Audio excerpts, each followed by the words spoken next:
Hello everybody, my name is Elliot Flores and I'm welcoming you back to talk about everything related to Dynamics 365 Business Central. Now, for today we will be covering how to create an item card, create a customer card, and most importantly create a sales order in which we will dwell into how to apply taxes. Let's get started. Like I mentioned in the previous video, you can use the main menu to click on items, or you can also look it up through the search bar. Once you find it here, you would click on New. Make sure you're choosing item instead of service and press OK. And here is where I do suggest you start grabbing a pen and paper, as sometimes you have so many items in your inventory or in your Business Central, and it's a lot easier to have just a number or the name to find the item more easily. For the description, we could say they would be gold earrings.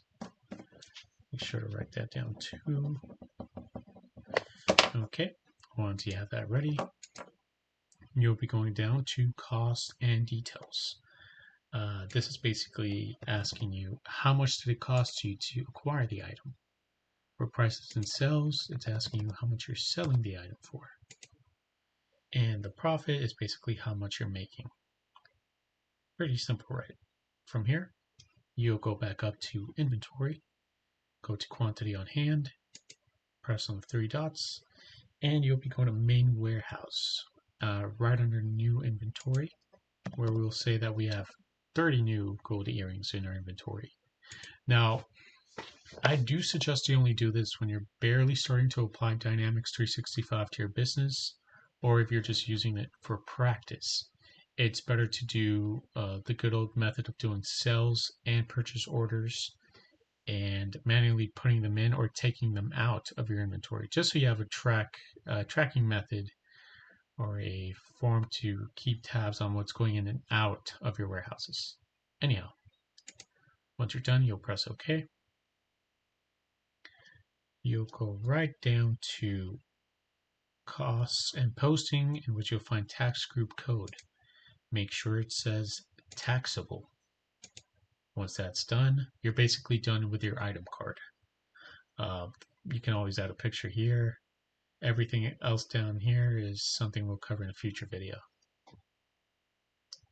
Next, you'll want to look up customers.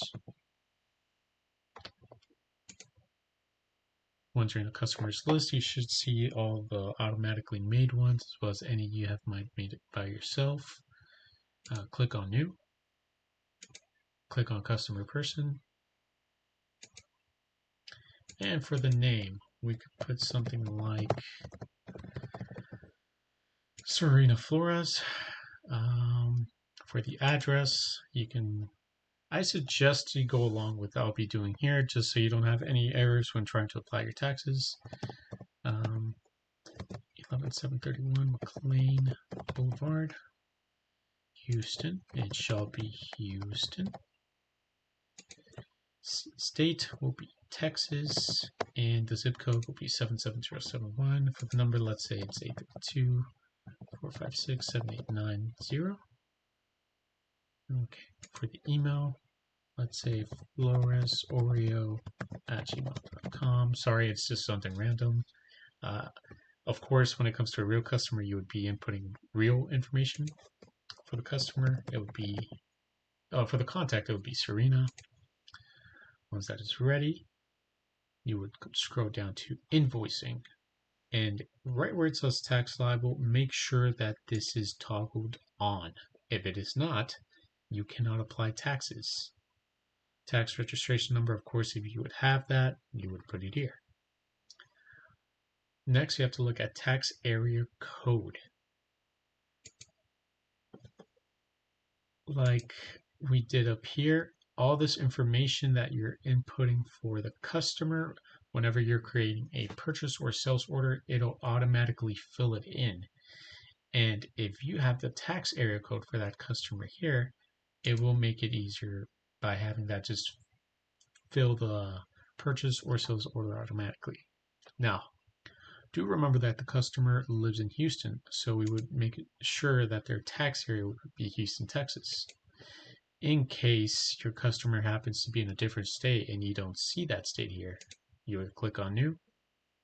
You create a random code for it. Let's say if they live in Virginia, you would put Virginia 101. Simply put Virginia there.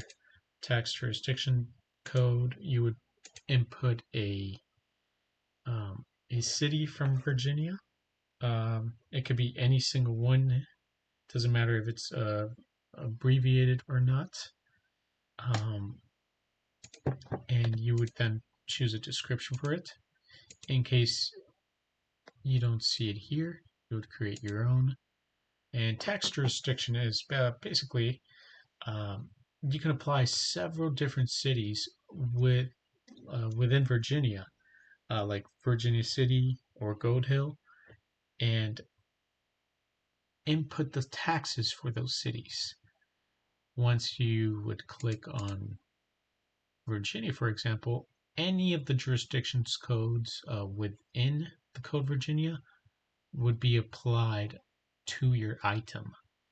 And so if Gold Hill and Virginia City, for example, tax 5%, as soon as you would click on Virginia 101 when trying to apply taxes from Virginia, it would apply 5% tax on your item. Anyhow, I hope that was clear. But now that that is ready, I believe everything else should be good for your customer cards. What's next is that you would look up sales order, click on the lists, click on new, and you could start creating your sales order. Now, since we are selling to Serena Flores, we would click on her, and all the information that we've previously inputted would automatically be filled out.